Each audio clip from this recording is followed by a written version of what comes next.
Bismillahirrahmanirrahim.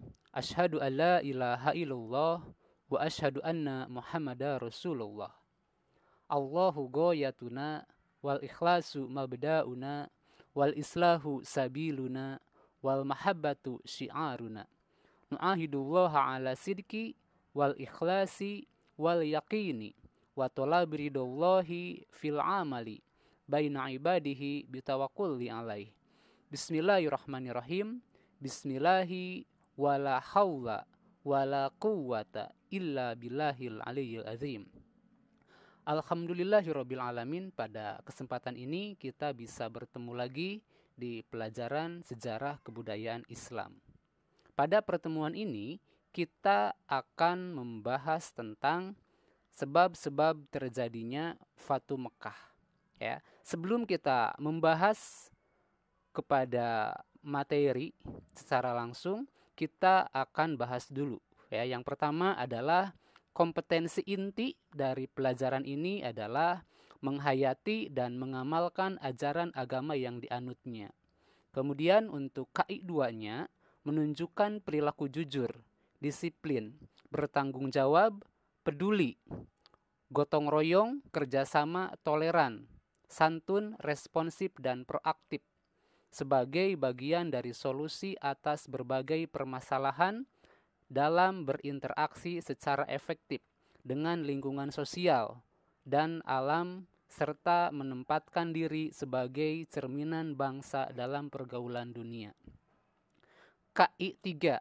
Memahami, menerapkan, dan menganalisis pengetahuan faktual, konseptual, prosedural, dan metakognitif berdasarkan rasa ingin tahunya tentang ilmu pengetahuan, teknologi, seni, budaya, dan humaniora dengan wawasan kebangsaan, kenegaraan, dan peradaban terkait penyebab fenomena dan kejadian, serta menerapkan pengetahuan prosedural pada bidang kajian yang spesifik sesuai dengan bakat dan minatnya untuk memecahkan masalah. Kemudian terakhir KI 4 yaitu mengolah, menalar, dan menyaji dalam ranah konkret dan ranah abstrak terkait dengan mengembangkan diri yang dipelajarinya di sekolah secara mandiri dan mampu menggunakan metode sesuai dengan kaidah keilmuan. Kemudian kita masuk kepada kompetensi dasar pada pelajaran ini, yaitu pada poin 3.7, yaitu menganalisis keberhasilan Mekah, faktor-faktor Fatu. Kemudian 4.7, mengapresiasi keilmuan atau kemuliaan perilaku Rasulullah dalam peristiwa Fatu Mekah. Kemudian yang terakhir indikatornya adalah menganalisis sebab-sebab terjadinya Fatu Mekah. Ya, nah oke.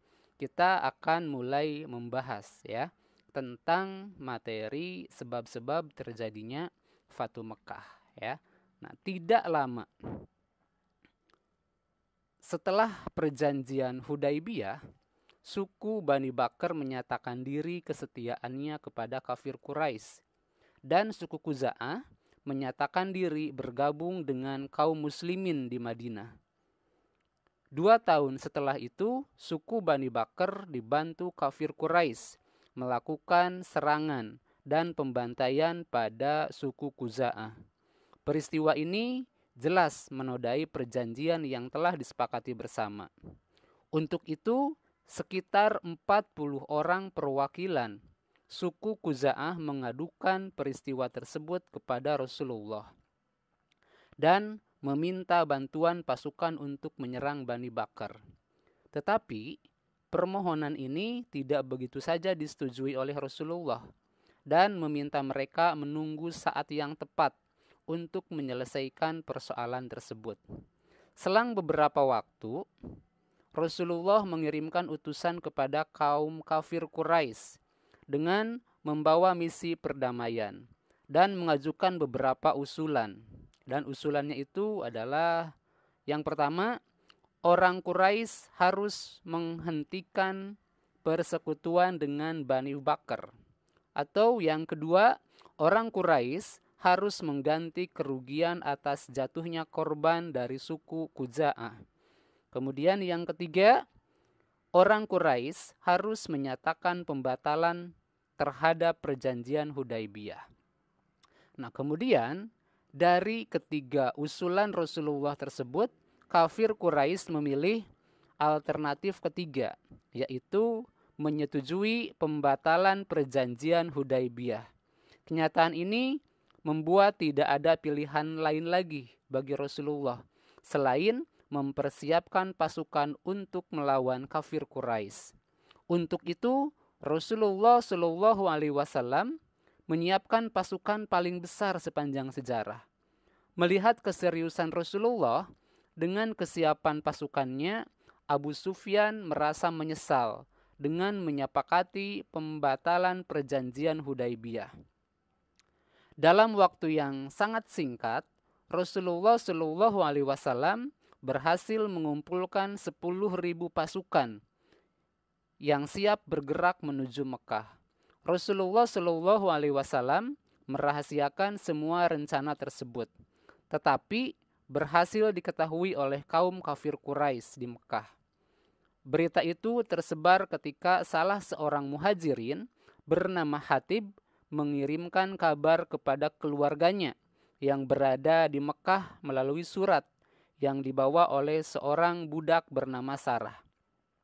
Hatib adalah seorang yang sangat setia kepada Rasulullah. Akan tetapi, nalurinya berbicara dan merasa kasihan terhadap sanak saudaranya di Mekah. Selain itu, juga tidak mau melihat Mekah sebagai kota kelahiran Islam hancur di tangan umatnya sendiri. Alasan inilah yang membuat Rasulullah Shallallahu Alaihi Wasallam dan umat Islam memaafkan kesalahannya. Nah, tujuan Rasulullah mengumpulkan pasukan bukanlah untuk memerangi kafir Quraisy, tetapi untuk menakut-nakuti mereka, memberikan peringatan dan penjelasan kepada kaum kafir Quraisy bahwa kini Islam telah mengalami perkembangan yang sangat pesat dengan kekuatan pasukan yang sangat besar.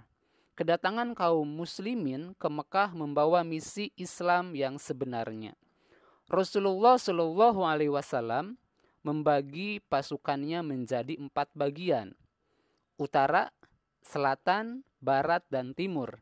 Sehingga kota Mekah terkepung dari 4 penjuru. Masing-masing pasukan memasuki kota Mekah mengikuti petunjuk Rasulullah. Hal ini menyebabkan orang-orang kafir Quraisy tidak mampu melawan kekuatan umat Islam yang sangat besar tersebut. Strategi yang digunakan Rasulullah Shallallahu Alaihi Wasallam dalam memasuki kota Mekah dengan cara damai membuat simpati orang-orang Quraisy.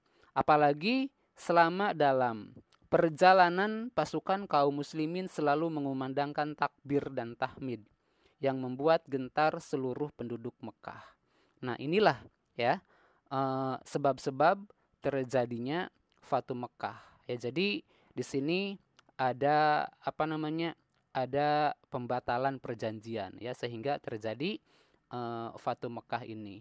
Nah, kemudian ini adalah peperangan yang sangat damai mungkin Di sini Rasulullah membawa 10.000 pasukan untuk menaklukkan kota Mekah, dan di sini juga di kota Mekah tidak ada peperangan sama sekali dan di sana mereka tunduk kepada Rasulullah tanpa ada perlawanan apapun, sehingga disinilah kebesaran Rasulullah dan juga di sini membuktikan bahwa Rasulullah membawa ajaran benar Oke, untuk pertemuan hari ini kita sudahi dulu. Mudah-mudahan apa yang disampaikan bisa membawa efek positif kepada kita semua, dan apabila ada kesalahan mohon maaf yang sebesar-besarnya. Oke, untuk pertemuan hari ini seperti itu dulu nanti kita lanjutkan dengan materi yang lain. Dan silahkan nanti kerjakan di lembar kerja ya atau di LKPD yang sudah disediakan. Nanti silahkan diisi masing-masing kemudian didiskusikan. Untuk hasil nanti akan dikirim langsung ke email ya kalau yang sudah mengisi. Itu segera ya. Oke, mungkin untuk pertemuan hari ini kita sudahi dulu ya, kita sudahi dulu. Akhirul kalam, wassalamualaikum warahmatullahi wabarakatuh.